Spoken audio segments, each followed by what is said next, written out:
예수님은 십자가에서 하나님 나라를 다 이루시고 돌아가셨습니다. 죽기까지 따르겠다는 베드로의 이 말을 들으면서 함께 동조했던 나머지 제자들, 이들은 모두 도망치고 흩어졌습니다. 심지어 하나는 예수님을 은 30냥에 팔아 넘겼습니다. 예수님의 곁에는 아무도 없었습니다. 요한복음의 저자인 요한조차 예수님의 유언을 들은 후에 십자가 주변을 떠났습니다. 예수님은 철저하게 외면당한 채 죽음을 맞이하셨습니다.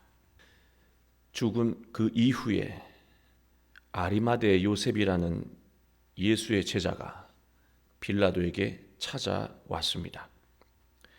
아리마대 요셉은 예수님과 동행한 사람은 아니었지만 일전에 예수님의 가르침을 듣고 따랐던 사람으로 보입니다. 그는 공회원이라고 하는 신분 때문에 예수님을 믿는다라고 하는 것을 공개적으로 드러낼 수 없었습니다. 그럼에도 아리마대 요셉은 빌라도에게 찾아왔습니다. 그리고 빌라도에게 예수님의 시체를 가져가겠다고 찾아온 거예요. 아리마대 요셉은 자신의 행동 때문에 사회적으로 어려움을 겪을 수 있었습니다. 그러나 요셉은 희생을 감수하고 빌라도에게 찾아온 것입니다. 38절을 보시면 매우 중요한 의미를 담고 있습니다. 빌라도에게 예수님의 시체를 가져가기를 구하매라고 되어 있는데요. 여기서 이 시체라고 하는 단어는 소마라고 하는 헬라어입니다. 이 헬라어 소마는 시체가 정확하게 아니에요. 헬라어에서 이 시체라고 하는 단어는 푸토마라고 하는 단어가 따로 있습니다. 여기서 이 소마라고 하는 단어는 삶을 말하는 단어거든요. 단순히 삶만 이렇게 의미하는 것이 아니라 정신과 믿음에 비롯한 삶의 전체적인 모든 것을 의미하는 단어가 바로 소마입니다. 그러니 소마 하면 삶이고, 그 삶은 단편만 말하는 게 아니라 그가 한 생애를 살아가면서 보여주었던 그 모든 것들 있잖아요. 그 의미를 갖고 있는 단어인 것이죠. 여기서 또 구하다라고 하는 말이 있잖아요. 그 소마를 구하다. 이 구하다라고 하는 단어는 에로타오라고 하는 단어인데 정확한 번역을 하면 질문하다, 묻다라고 하는 동사예요. 그래서 이 지금 아리마대 요셉이 빌라도에게 찾아와 시체를 구했다라고 하는 단어를 정직하게 번역을 하면 이런 번역이 되겠습니다. 아리마대 요셉이 빌라도에게 찾아와 예수님의 온 생애를 그에게 물었다라고 하는 거예요. 빌라도가 예수님의 온 생애를 뭘 알겠습니까?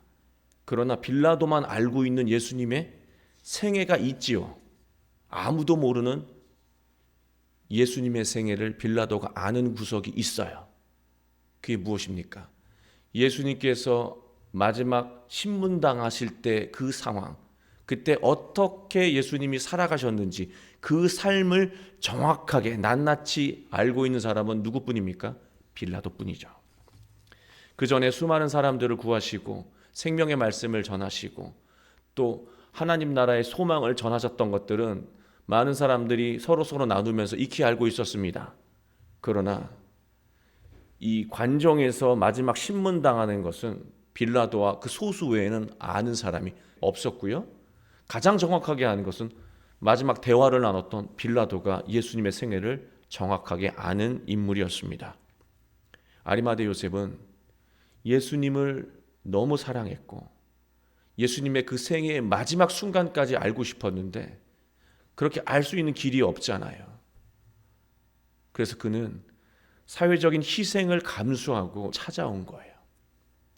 우리 안수 집사님께서 성경을 쭉 보면서 그런 말이 있나? 그런 말 없어요. 번역을 이렇게 표면적으로 해놓으면 깊은 의미를 우리가 발견하기 어렵지요. 그러나 이 단어 하나하나를 곰곰이 묵상하면 아, 그런 내용이었구나라고 하는 것을 우리가 알 수 있다는 말씀입니다. 전에는 사회적인 신분 때문에, 사람들의 시선 때문에, 그 사회적인 어떤 희생이 잇따르기 때문에 예수님을 정직하게 따를 수 없었어요. 삶을 통해서 온전히 드러낼 수가 없었어요. 그러나 그는 예수님이 돌아가시는 모습을 다 보지 못하고 이대로 끝날 수 없다라고 하는 그 절박한 마음이 그를 용기 내게 했고 빌라도에게 찾아가게 만든 것이죠. 그는 평생 후회하며 살 수 없다라고 하는 그런 마음으로 그 행동을 옮긴 것입니다. 아리마대 요셉이 질문하자 빌라도가 허락을 했다라고 되어 있습니다.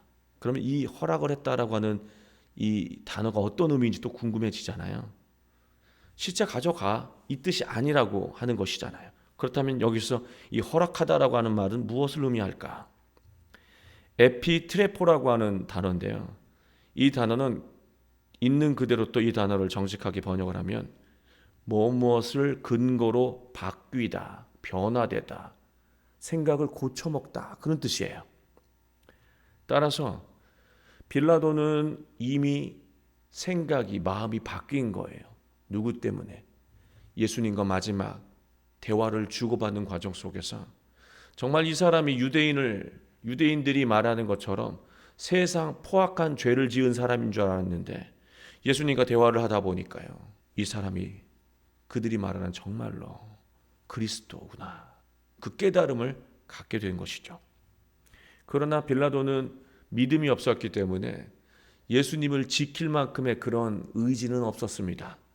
그러나 그는 분명 유대인들이 말하는 그런 분이 아니라고 하는 것을 알고 있었죠. 그리고 넘기지 않습니까? 유대인들에게 다 너희들 책임이야 라고 넘기지 않습니까?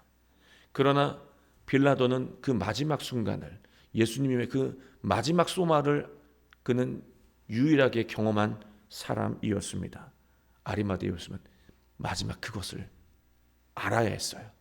그래야 예수님이 자신에게 어떤 분인지 확증되는 것이기 때문입니다. 죽음 앞에서도, 그 어떤 위협 앞에서도 두려워하지 않고 하나님의 자녀로 그 삶을 마감하시는 그 모습이 아리마대 요셉에게는 완전히 그리스도로 마음에 새겨진 것입니다. 아리마대 요셉이 이 38절을 보면 예수님의 시신을 가져갔다라고 되어 있잖아요. 이 시체를 이렇게 짊어지고 간 것처럼 또 우리는 생각할 수 있는데, 여기서 말하는 이 시체 똑같이 소마입니다. 결국 삶을 가져갔다라고 하는 뜻인데, 여기서 이 가져가다라고 하는 단어는 아이로라고 하는 단어거든요.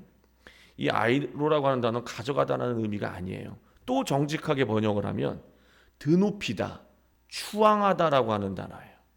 시체를 드높이다, 추앙하다, 그 뜻이 아니고 예수님의 삶을, 빌라도에게 들었던 예수님의 마지막 그 생애를 듣고 역시 예수님은 내가 신뢰하고 믿었던 그리스도 맞다라고 하는 것, 그 이름을 드높이고 그 생애를 추앙하며 돌아갔다라고 하는 뜻이에요.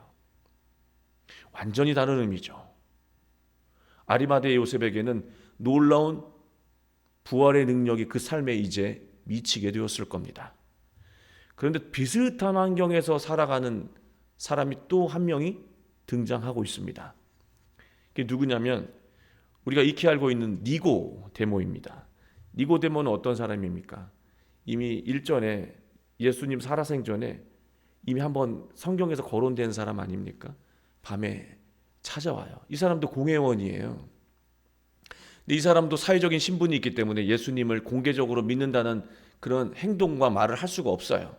그러나 너무 궁금했습니다. 예수님의 그 진리가 너무 궁금했던 거예요. 그래서 찾아가죠. 그것도 밤에, 인기척이 없는. 그래서 예수님을 찾아가서 묻죠. 예수님, 거듭나는 것이 무엇입니까? 라고 묻습니다. 그때 예수님께서 그 니고데모에게 하신 말씀이 있잖아요. 물과 성령으로 거듭 태어나야만 사람이 하나님 나라에 들어갈 수 있다, 구원받을 수 있다라고 말씀하셨던 것을 니고데모는 알고 있었던 사람입니다. 예수님을 믿었지만 유대인의 시선이 두려워서 드러내지 못했던 사람, 똑같이 니고데모입니다. 공회원들이 예수님을 죽이려고 모의할 때요, 예수님 그런 분 아닙니다 라고 말하고 싶었지만 그렇게 드러내지는 못하고 이 죄가 드러나지 않았는데 죽이는 것은 잘못됐다고 유일하게 반대한 사람이 바로 7장에서 나오는 니고데모였습니다. 그만큼 니고데모도 예수님의 그 삶에 대해서, 그 소마에 대해서 깊은 감동과 은혜를 경험하고 있었던 사람이었습니다.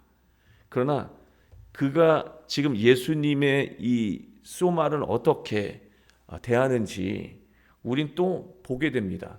방금 똑같이 공회원 이 아리마대 요셉은 예수님의 그 소마를 드높였잖아요. 그리고 궁금해했고 물었고 이런 과정들이 있었잖아요. 그런데 이 니고데모는요, 유대인의 장례법에 따라서 세마포에 싸서 새 무덤에 모셨다, 그렇게 되어 있어요. 많은 상징적인 의미를 담고 있는 표현이에요. 정확하게 얘기를 하면 이야기 구조로 되어 있지만 이 이야기는 상징적인 비유를 담고 있는 이야기라고 하는 거예요. 예수님의 이 놀라운 삶, 그리고 이 생애를, 또 이 가르침을 고스란히 이렇게 무덤에 모셨다라고 하는 거예요. 삶을 통해서 드높이고 드러내야 되는 것이 예수님의 생애고 소마인데, 니고데모는 이 훌륭한 가르침을 이 무덤에 잘 간직했다라고 하는 것이죠. 유대인의 이 장례법에 따라 모셨다라고 하는 것, 그는 여전히 유대인의 관점에서 예수님의 복음을 이해하고 있었다라고 하는 것입니다. 오늘날로 따지면 이런 거예요. 예수님의 가르침은 위대하고 놀랍지만 이 생애는 정말로 대단한 삶이지만 교훈이라고 여긴 거예요. 교훈이라고 여긴 거예요. 복음과 교훈은 완전히 다른 거예요. 무슨 말이냐? 교훈은요, 끄덕끄덕거리고 살지 않아도 되는 거예요. 그러나 진리는요, 끄덕끄덕거리고 살지 않으면 진리인 줄 모르는 거예요. 또 진리라고 말하면서 살지 않는다라고 하는 것은 거짓이에요. 그는 예수님이 위대한 분이고 정말 주옥 같은 말씀을 하신 것을 알지만 정말 주옥 같은 말씀일 뿐이에요. 교훈일 뿐이에요. 따라도 되고 안 따라도 되고 그 정도로만 여겼다라고 하는 것이죠. 여러분, 예수님을 진리로 여기게 되면 이젠 더 이상 세상적인 희생 때문에, 내 손해 때문에 따르는 것을 포기해서는 안 되겠다라고 하면서 빌라도의 관정에 찾아가는 용기가, 그 담대함이 생기는데요, 그는 조용히 혼자 예수님만 추억하면서 끝내고 마는 거예요. 그 삶에는 예수님의 능력이 드러나지 않는다는 것입니다. 좋은 말이라고 생각하면 졸음이 올 수밖에 없어요. 왜냐? 좋은 말은 인류 역사상 많은 분들이 했어요. 그러나 내가 오늘 이 말씀대로 살지 않으면 내 인생은 이 순간부터 망가질 수도 있고 다시 되돌이킬 수도 없다라고 하는 것을 깨닫고 이 진리를 오늘 살아가야겠다라고 하는 말씀으로 여기게 되면 좋을 수가 없는 거예요. 다음으로 미룰 수가 없는 것이죠. 아리마대 요셉은 위험해도 다음으로 미룰 수 없다고 여기고 용기를 낸 것이고, 니고데모는 조용히 추억으로 간직하면서 무덤에 이렇게 추억의 함에 가둬서 보관하게 된 것입니다. 요한복음 14장 6절에 예수님이 말씀하시잖아요. 나는 길이요 진리요 생명이니 나로 말미암지 않고는 아버지께로 이를 자가 없느니라. 신앙은 예수님의 삶, 그 소마가 내 자신의 소마, 내 자신의 삶이 되게 하는 거예요. 그게 신앙이에요. 좋은 말을 듣고 끄덕끄덕거리는 것이 신앙이 아니라 오늘 들은 예수님의 이 말씀이 오늘 내가 살아가야 될 말씀이라고 여기는 그 과정이 바로 신앙이라고 하는 것입니다.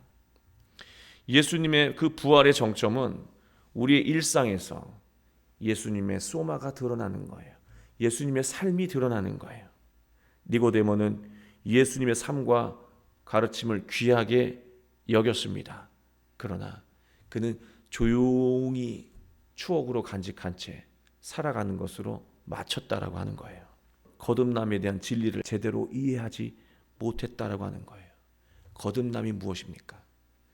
지금까지 살아왔던 내 뜻대로의 삶을 죽이고 예수님께서 나에게 주신 그 말씀을 내 생명의 진리라고 여기고 살아가는 것, 새롭게 살아가는 것, 새롭게 태어나는 것, 그게 거듭남 아닙니까? 그래야 하나님 나라로 들어갈 수 있다, 인생이 구원받을 수 있다 말씀하셨고, 그것을 또 들은 사람인데도 그는 그것을 다 이해하지 못했던 것입니다.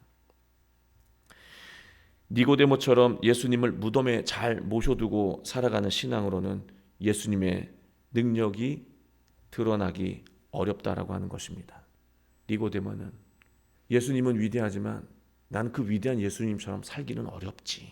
그렇게 살았기 때문에 그의 삶에서는 그 부활의 능력이 일어날 수 없었던 것입니다.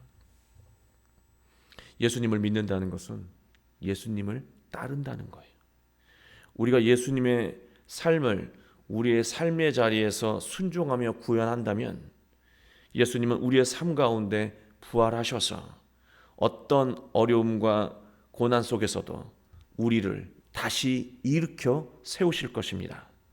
그리고 다시 웃을 수 있게 만드시고 승리할 수 있게 만들어 주실 것입니다. 부활의 신앙은 2000년 전에 예수님의 부활을 기념하는 그런 날이 아니에요. 바로 오늘 예수님의 삶을 살아가면서 자기 삶 가운데 예수님의 경험을 충분히 맛보고 경험하는 것, 그게 바로 부활의 삶입니다. 인생 가운데 예수님이 부활하시는 삶은 좋은 것만 있지는 않죠. 예수님이 내 삶 가운데 이렇게 살아나시는 것은요, 좋은 것만 있지 않아요. 감수해야 하는 것들이 있고요, 또 희생해야 하는 것들이 있습니다. 어떤 피해를 보게 될지 장담할 수 없는 상황이었지만 그는 용기를 냈고 또 예수님을 따랐습니다. 그리고 예수님의 그 말씀을 받으려고 했어요. 바로 그러한 삶 가운데 그의 인생은 복된 인생으로 변화되었다라고 하는 것입니다. 우리 모두 부활을 기념하는 것으로 끝내는 것이 아니라 예수 그리스도의 부활을 살아가면서 신앙의 승리자 그리고 인생의 승리자로 살아가게 되시길 주 예수 그리스도의 이름으로 축원합니다.